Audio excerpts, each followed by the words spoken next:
Hello friends, welcome to mutual funds Telugu. ఈ వీడియోలో debt funds ఎలా సెలెక్ట్ చేసుకోవాలో నేను మీకు ఎక్స్ప్లెయిన్ చేస్తాను. లాస్ట్ 1 ఇయర్‌లో మీరు గనక చూసినట్టయితే బాండ్ మార్కెట్‌లో కూడా చాలా ఫాల్ వచ్చింది. రీజన్ ఏంటి అంటే IL and FS bonds, DHFL bonds and Reliance bonds, ఈ బాండ్స్ ఒక క్రెడిట్ రిస్క్ రేటింగ్ అనేది పడిపోయిందండి.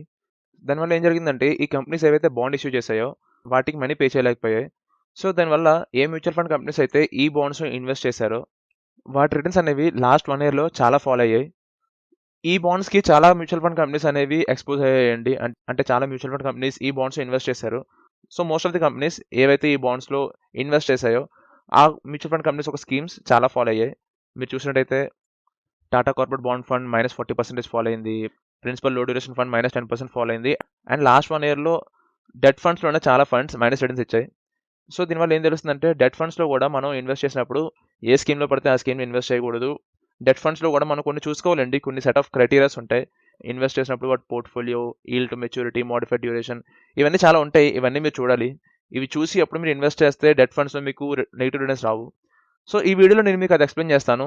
డెట్ ఫండ్స్ ఇన్వెస్ట్ చేసే ముందు మీరు ఏవి చూడాలి and A set of criteria follow అయితే మీకు నెగెటివ్ రిటర్న్స్ రాకుండా ఉంటుందని చెప్పి. బట్ ఫస్ట్ మనం డెట్ ఫండ్ అంటే ఏంటో తెలుసుకుందాం. ఎప్పుడైనా సరే మీకు డబ్బులు కావాలంటే మీరు బ్యాంక్‌కి వెళ్లి డబ్బులు తీసుకుంటారు. అండ్ బ్యాంక్‌కి మనకి మిడిల్‌లో ఓ బాండ్ ఉంటుంది. బ్యాంక్ మనకి ఎంత మనీ ఇచ్చింది అండ్ మనం ఎన్ని ఇయర్స్‌లో ఆ మనీ తిరిగి పే చేస్తాం అండ్ ఆ ఇంట్రెస్ట్ రేట్ ఎంత అని చెప్పి. అది కాకుండా ఎక్స్‌ట్రా ఇంకోటి ఉంటుంది. మనం తాకట్టు పెడతాం. బంగారం గానీ లేదా హౌస్ డాక్యుమెంట్స్ గానీ ఏదో ఒకటి తాకట్టు పెడితేనే బ్యాంక్ మనకి మనీ ఇచ్చి ఒక బాండ్ అనేది ఇద్దరి మధ్య క్రియేట్ అవుతుంది. కానీ డెట్ ఫండ్ మార్కెట్ ఎలా వర్కౌట్ అవుతుందంటే ఏదైనా కంపెనీకి గానీ, గవర్నమెంట్‌కి గానీ ఎప్పుడైనా సరే మనీ కావాలంటే వాళ్ళు మార్కెట్‌లోకి బాండ్ రిలీజ్ చేస్తారు. అండ్ ఈ బాండ్స్ అనేవి mutual fund companies, insurance companies లేదా ఇండివిజువల్ ఇన్వెస్టర్స్ అంటే మనలాంటి వాళ్ళు సింగిల్‌గా కూడా బై చేసుకోవచ్చు. ఈ బాండ్‌లో కూడా కొన్ని ఇండికేట్ చేసి ఉంటాయి. బాండ్ వాల్యూ ఎంత, బాండ్ మెచ్యూరిటీ ఎంత అండ్ ఈ బాండ్ తీసుకున్న వాళ్ళకి కంపెనీ లేదా గవర్నమెంట్ ఎంత ఇంట్రెస్ట్ పే చేస్తుందని చెప్పి ఈ బాండ్‌లో ఉంటుంది.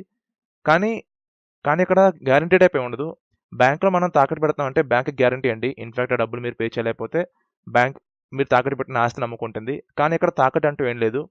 ఇన్‌ఫాక్ట్ మీరు ఏదైతే బాండ్ తీసుకుంటున్నారో ఆ బాండ్ ఇష్యూ చేసిన కంపెనీ గానీ మనీ తిరిగి పే చేయలేకపోతే మీరిక్కడ గ్యారంటీ అంటూ ఏమి ఉండదు. చూసుకోవాలి మనం ఏ కంపెనీ దగ్గర బాండ్ తీసుకుంటున్నామని చెప్పి. ఇన్‌ఫాక్ట్ కంపెనీ మంచిదైతే మనం భయపడాల్సిన అవసరం లేదు. బట్ ఇన్‌ఫాక్ట్ చిన్న కంపెనీ అయితే మనం భయపడాలి. ఈ రకమైన ఇష్యూస్ ఉంటాయి మార్కెట్‌లోని. కంపెనీ చిన్నదైతే మనీ పే చేయలేకపోవచ్చు. సో ఇది బాండ్ మార్కెట్ ఎలా ఫంక్షన్ అవుతుంది. బాండ్ మార్కెట్ సేఫ్ అండి. ఎందుకంటే ఇన్‌ఫాక్ట్ మంచి కంపెనీ అయితే మంచి ఇంట్రెస్ట్ వస్తుంది. అదే ఇన్‌ఫాక్ట్ గవర్నమెంట్ బాండ్ అయితే గొడవే లేదు. గవర్నమెంట్ బాండ్ అయితే ఎలాంటి మీకు భయాలుండవు. గవర్నమెంట్ పే చేస్తుంది మీకు ఇంట్రెస్ట్ రేట్. ఆబ్వియస్లీ చెప్పాలంటే ఈక్విటీ మార్కెట్‌తో కంపేర్ చేస్తే డెట్ మార్కెట్ చాలా safe. But debt funds safe కదా!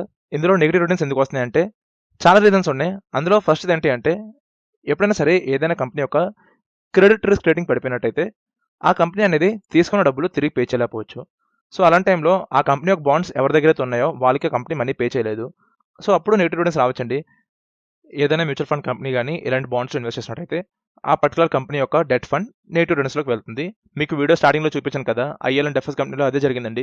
కంపెనీ యొక్క క్రెడిట్ రిస్క్ రేటింగ్ పడిపోయింది. అండ్ ఆ కంపెనీ మనీ అనేది తిరిగి పే చేయలేకపోయింది. సో ఏవైతే మ్యూచువల్ ఫండ్ కంపెనీస్ ఆ పర్టికులర్ కంపెనీ యొక్క బాండ్ బై చేశాయో ఆ కంపెనీ యొక్క డెట్ ఫండ్స్ నెగెటివ్ రిటర్న్స్‌లోకి వెళ్ళాయి. అండ్ సెకండ్‌ది ఇంట్రెస్ట్ రేట్ మూవ్‌మెంట్స్. మార్కెట్‌లోకి గవర్నమెంట్ ఇంట్రెస్ట్ రేట్ అనేది ఫిక్స్ చేస్తూ ఉంటుంది.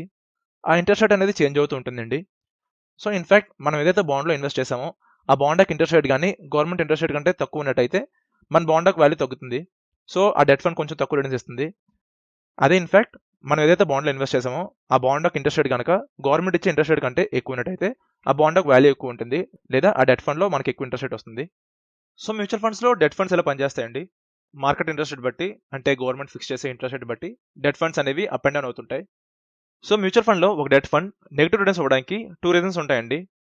ఫస్ట్‌ది ఆ కంపెనీ యొక్క క్రెడిట్ రిస్క్ రేటింగ్ అనేది పడిపోవడం. అంటే ఆ కంపెనీ మనీ తిరిగి పే చేయలేదు. సో డెట్ ఫండ్ అనేది నెగెటివ్ రిటర్న్స్ ఇస్తుంది. అండ్ సెకండ్‌ది గవర్నమెంట్ ఇంట్రెస్ట్ రేట్ బట్టి డెట్ ఫండ్ అనేది అప్ అండ్ డౌన్ అవుతుంటుంది. డెట్ ఫండ్‌లో నెగెటివ్ రిటర్న్స్ వస్తుంటాయి అప్పుడప్పుడు. నెగెటివ్ రిటర్న్స్ రాకుండా మ్యూచువల్ ఫండ్స్‌లో ఒక డెట్ ఫండ్ ఎలా సెలెక్ట్ చేసుకోవాలో నేను మీకు ఇప్పుడు ఎక్స్‌ప్లెయిన్ చేస్తాను. ఈ డెట్ ఫండ్స్ నేను 1-3 ఇయర్స్ ఇన్వెస్ట్‌మెంట్ టైమ్ పీరియడ్‌కి ఎక్స్‌ప్లెయిన్ చేస్తానండి.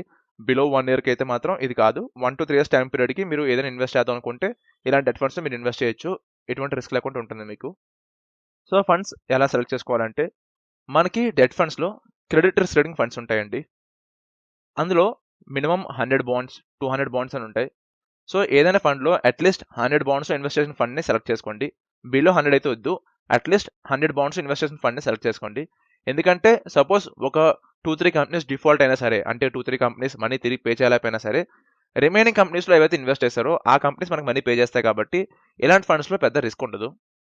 అందుకే ఏదైనా ఫండ్‌లో అట్‌లీస్ట్ 100 కంటే ఎక్కువ బాండ్స్ ఉన్నట్టయితేనే అలాంటి డెట్ ఫండ్‌ని సెలెక్ట్ చేసుకోండి. ఇవి ఆ ఫండ్స్ అండి. Aditya Birla Sun Life credit risk fund, Franklin India credit risk fund, HDFC credit risk fund, ICICI Prudential credit risk fund. నేను 1-3 ఇయర్స్ టైమ్ పీరియడ్‌కి ఈ ఫండ్స్‌లోనే ఇన్వెస్ట్ చేయమని చెప్పట్లేదు. బట్ ఇలాంటి ఫండ్స్‌లో ఇన్వెస్ట్ చేస్తే మీకు రిస్క్ ఉండదని చెప్తున్నాను. సో, డిఫరెన్స్ ఉందండి. నేను ఫండ్స్ రికమెండ్ చేయట్లేదు. బట్ మీకు డెట్ ఫండ్స్ మీద ఒక వ్యూ ఇస్తున్నాను నేను. ఇలాంటి ఫండ్స్ ఇన్వెస్ట్ చేస్తే మీకు రిస్క్ ఉండదు. సో, చూడండి ఫండ్స్ ఆఫ్ పోర్ట్‌ఫోలియో మీకు ఇందులో 129 సెక్యూరిటీస్ ఉన్నాయి. ఫ్రాంక్లిన్‌లో 100 బాండ్స్ ఉన్నాయి ఎగ్జాక్ట్‌గా. హెచ్‌డిఎఫ్‌సిలో 208 ఉన్నాయి. సో, ఎంత ఎక్కువ ఉంటే అంత మంచిదండి మనకి. అట్‌లీస్ట్ 100 ఉంటే మంచిది. ఇంకా 200 ఉంటే ఇంకా మంచిది. ఎందుకంటే అందులో రిస్క్ ఇంకా తగ్గిపోతుంది. అండ్ అలాగే ఐసీఐసీఐలో 108 ఉన్నాయి. సో, ఈ 4 ఫండ్స్‌లో అట్‌లీస్ట్ 100 కంటే ఎక్కువ బాండ్స్ ఉన్నాయండి. సో, ఇందులో అట్‌లీస్ట్ 2-3 కంపెనీస్ డిఫాల్ట్ అయినా సరే మీకు పెద్ద రిస్క్ ఉండదు. ఎందుకంటే 2-3 కంపెనీస్ డిఫాల్ట్ అయితే రిమైనింగ్ కంపెనీస్ మీకు మనీ అనేది పే చేస్తాయి కాబట్టి మీకు పెద్ద రిస్క్ ఉండదు. కాకపోతే వచ్చే రిటర్న్స్‌లో 1% తగ్గుతుంది. అంతే తప్ప మీకు రిటర్న్స్ అయితే నెగెటివ్‌లోకి వెళ్ళవు. అండ్ ఈ 4 డెట్ ఫండ్స్‌లో ఏ డెట్ ఫండ్ బాగుంటుంది అంటే Franklin India credit risk fund బాగుంటుందండి. ఈ ఫండ్‌లో మీరు ఇన్వెస్ట్ చేయొచ్చు. 3 ఇయర్స్ టైమ్ పీరియడ్ వరకు ఇన్వెస్ట్ చేయొచ్చు. అండ్ ఈ ఫండ్‌కి ఎగ్జిట్ లోడ్ చూసుకోండి. ఎగ్జిట్ లోడ్ ఉంటుంది. ఎగ్జిట్ లోడ్ మీకు 1 ఇయర్‌కి ఒకలాగా ఉంటుంది, 2 ఇయర్స్‌కి ఒకలాగా ఉంటుంది అండ్ 3 ఇయర్స్‌కి ఒకలాగా ఉంటుంది. సో, మీరు ఎగ్జిట్ లోడ్ చూసుకోండి. మీరు అట్‌లీస్ట్ ఈ ఫండ్‌లో ఇన్వెస్ట్ చేయాలంటే 3 ఇయర్స్ టైమ్ పీరియడ్ ఫాలో అవ్వండి. అప్పుడు మీకు బాగానే ఉంటుంది. ఎందుకంటే అప్పుడు మీకు ఎగ్జిట్ లోడ్ ఉండదు. అండ్ ఈ ఫండ్ పర్ఫార్మెన్స్ చూసినట్టయితే లాస్ట్ 5 ఇయర్స్‌లో ఫండ్ 8.53% రిటర్న్స్ ఇచ్చింది. లాస్ట్ 3 ఇయర్స్‌లో 7.85 అండ్ లాస్ట్ 1 ఇయర్‌లో 6.97. లాస్ట్ 1 ఇయర్‌లో చాలా బాండ్స్ నెగెటివ్ రిటర్న్స్‌లోకి వెళ్ళాయండి. డీహెచ్ఎఫ్ఎల్ వల్ల, ఐఎల్ఎఫ్ఎస్ వల్ల చాలా కంపెనీస్ నెగెటివ్ రిటర్న్స్‌లోకి వెళ్ళాయి. అలాగే రిలయన్స్ ఎస్ఎల్ వీటి వల్ల కూడా బాండ్ డిఫాల్ట్స్ అయ్యాయి. బట్ చాలా డెట్ ఫండ్స్ లాస్ట్ 1 ఇయర్‌లో నెగెటివ్ రిటర్న్స్‌లోకి వెళ్ళాయి. క్రెడిట్ రిస్క్ ఫండ్స్‌లో అలాంటి ఛాన్స్ చాలా తక్కువ ఉంటుంది. సో, లాస్ట్ 1 ఇయర్‌లో ఫండ్ 6.97% రిటర్న్స్ ఇచ్చింది. ఇది నేను రెగ్యులర్‌లో చూస్తున్నానండి. డైరెక్ట్ ఫండ్‌లో ఇన్వెస్ట్ చేసినట్టయితే మీకు 7% వస్తుంది. ఈ ఫండ్ పర్ఫార్మెన్స్ కూడా బాగుంది. సో, మీరు 1-3 ఇయర్స్ టైమ్ పీరియడ్‌కి ఒక డెట్ ఫండ్‌లో ఇన్వెస్ట్ చేద్దాం అనుకుంటే సేఫ్‌గా అండ్ ఎఫ్‌డి కంటే ఎక్కువ రిటర్న్స్ వచ్చినట్టు, టాక్సేషన్ కూడా తగ్గినట్టు మీరు ఫ్రాంక్లిన్ ఇండియా క్రెడిట్ రిస్క్ ఫండ్‌లో ఇన్వెస్ట్ చేసుకోవచ్చు. రిమైనింగ్ ఫండ్స్ కూడా బాగానే ఉంటాయండి. హెచ్‌డిఎఫ్‌సి కూడా బాగుంటుందండి. మీకు రిస్క్ ఇంకా తగ్గుతుంది హెచ్‌డిఎఫ్‌సిలోని. రిటర్న్స్ చూడండి హెచ్‌డిఎఫ్‌సి లాస్ట్ 5 ఇయర్స్‌లో 8.56, లాస్ట్ 3 ఇయర్స్‌లో 7.05 అండ్ లాస్ట్ 1 ఇయర్‌లో 8.03. సో, మీరు కావాలంటే హెచ్‌డిఎఫ్‌సిలో కూడా ఇన్వెస్ట్ చేసుకోవచ్చు. లేదా ఫ్రాంక్లిన్‌లో కూడా ఇన్వెస్ట్ చేసుకోవచ్చు. 2 మంచి ఫండ్సే. ఎందుకంటే హెచ్‌డిఎఫ్‌సిలో 208 ఫండ్స్ ఉన్నాయండి. రిస్క్ ఇంకా తగ్గుతుంది. అండ్ ఫ్రాంక్లిన్‌లో 100 బాండ్స్ ఉన్నాయి. ఫ్రాంక్లిన్ కూడా బాగుంది. సో, ఇది అండి. మీరు 1-3 ఇయర్స్ టైమ్ పీరియడ్‌కి డెట్ ఫండ్‌లో ఇన్వెస్ట్ చేయాలనుకుంటే మీరు డెట్ ఫండ్స్ ఇలా చూస్ చేసుకోవచ్చు. మీకు ఇందులో రిస్క్ అనేది తగ్గుతుంది. అండ్ మీకు నెగెటివ్ రిటర్న్స్ రావడానికి చాలా తక్కువ ఛాన్సెస్ ఉంటాయి. సో, ఇది అండి వీడియో. ఈ వీడియో గనుక మీకు హెల్ప్ అయినట్టయితే ఈ వీడియోని లైక్ చేయండి, షేర్ చేయండి అండ్ ప్లీజ్ మా ఛానెల్‌కి సబ్స్క్రైబ్ అవ్వండి. థాంక్ యూ అండి. Thank you for watching this video.